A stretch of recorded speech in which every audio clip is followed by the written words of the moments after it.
नमस्कार विद्यार्थियों। आज का विषय है मानव भूगोल, प्रकृति एवं विषय क्षेत्र, जो हमारे जीवन के कई पहलुओं को समझने में सहायक है। क्या आपने कभी सोचा है कि भौगोलिक स्थान के अनुसार लोगों की जीवन शैली कैसे भिन्न होती है? यहाँ बस्तियों का विकास, भौगोलिक संरचनाएं तथा सामाजिक और सांस्कृतिक विविधता का अध्ययन अंतर्निहित है। मानव भूगोल हमें इस जटिलता को समझने का एक दृष्टिकोण प्रदान करता है। मानव भूगोल और भौतिक भूगोल का आपसी संबंध ज्ञान के माध्यम से गहराई से समझा जा सकता है, जबकि भौतिक भूगोल पृथ्वी के प्राकृतिक तत्वों का अध्ययन करता है। मानव भूगोल मनुष्य की गतिविधियों और उसके पर्यावरण के साथ संबंध को उजागर करता है।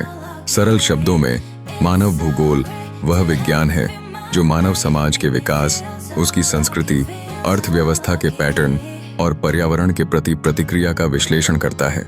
प्राचीन काल में मनुष्य पूरी तरह से प्रकृति पर निर्भर था, लेकिन अब तकनीकी प्रगति ने उन्हें उनकी आवश्यकताओं के अनुसार प्राकृतिक संसाधनों का उपयोग करने की स्वतंत्रता दी है। विडाल डी लाब्लाश का यह कथन कि प्रकृति मनुष्य को अनेक संभावनाएं प्रदान करती है, वास्तव में मानव भूगोल की परिकल्पना का आधार है। आज हम देख सकते हैं कि रेगिस्तान में बसी हुई आधुनिक बस्तियां, पर्वतों में बनी सुरंगें और समुद्र पर बने पुल सब मानव प्रयासों का परिणाम है। मानव भूगोल कई शाखाओं में विभाजित है, जैसे जनसंख्या भूगोल, आर्थिक भूगोल, सांस्कृतिक भूगोल, राजनीतिक भूगोल और नगरीय भूगोल।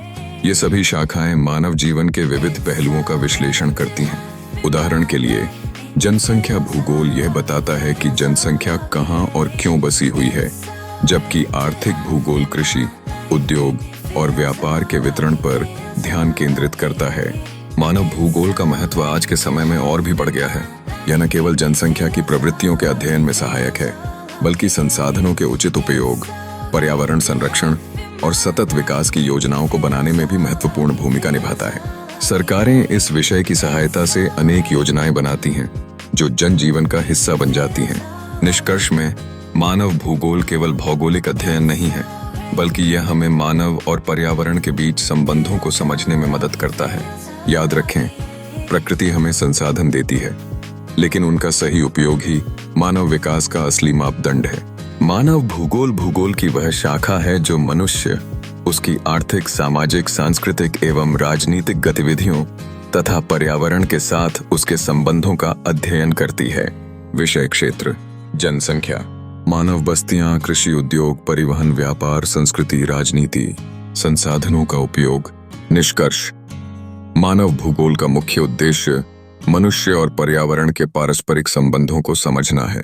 प्रश्न 2, मानव भूगोल की प्रकृति एवं विशेषताओं का वर्णन कीजिए। उत्तर: मानव भूगोल की प्रमुख विशेषताएं: मानव केंद्रित विषय है, गतिशील, डायनामिक है, सामाजिक विज्ञानों से जुड़ा हुआ है, पर्यावरण और मानव के संबंधों का अध्ययन करता है, वैज्ञानिक एवं विश्लेषणात्मक विषय है, क्षेत्रीय विविधताओं का अध्ययन करता है।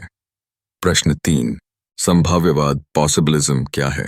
इसके प्रमुख प्रतिपादक कौन थे? उत्तर: संभाव्यवाद के अनुसार प्रकृति मनुष्य को